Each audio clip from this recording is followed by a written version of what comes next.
Lakers, that is, at 1-1. The Clippers 0-2 with the 2007 NBA Coach of the Year, Sam Mitchell. I'm Jared Greenberg. We'll be joined shortly by Abby Jin. Let's talk first about the Lakers, who have been incredibly busy remaking their roster this offseason. They still have a few roster spots open, and there's several young guys on this team we're going to see tonight that are going to at least make a push to make this roster, but it's going to be hard with all these veterans on this squad. Look at this name, all these stars here, and the age of all these guys. Jared, it's going to be hard for these guys to make it, but this is the thing that they got to hope for. When you look at the age of the Lakers players, they have a lot of players old, okay, 34 and older. So it's going to be imperative that the Lakers find some young guys that they can infuse with these older players, because during an 82-game schedule, Jared, you know there's going to be injuries, there's going to be load management, so you need some young guys that you can plug in. Let's talk about the first-round pick for the Clippers. They drafted him number 1 out of Tennessee, Keon Johnson. Yeah, he's an athlete, Jared, and you're talking about playing with LeBron and Russell Westbrook. If he can get out with the Clippers, this young man can get out in transition, can make things happen. And when you look like a team like Clippers, who every year when they step on the floor, they have championship aspirations, he can be a guy that can do little things for him. Be a guy that come in and play a little defense, get out of transition and score, bring energy to a veteran team like the Clippers.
In Lakerland, look at this hook.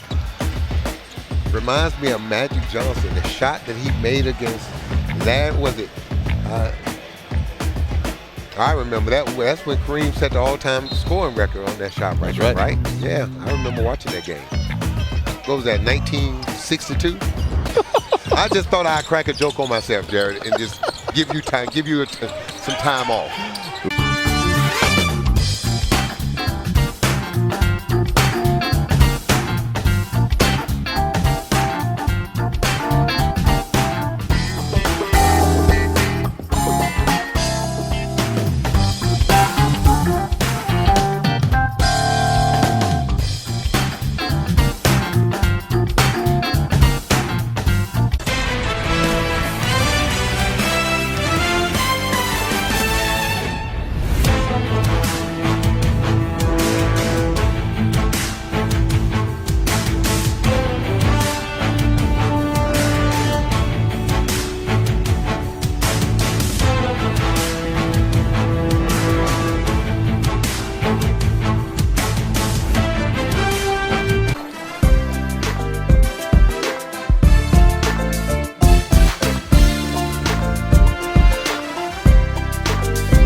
this was when history was made. Keon Johnson with that 48-inch vert. Wow. What was your vert, Sam? Derek, to be honest, it's probably about a 33. Not much. Not very good. Well, a guy who's been in charge of developing a lot of young stars, the former head coach of the G League Ignite squad, and now a man I like to call a traitor because he left us at Turner Sports and went back to the NBA assistant coaching ranks. Abby Chin with Brian Shaw.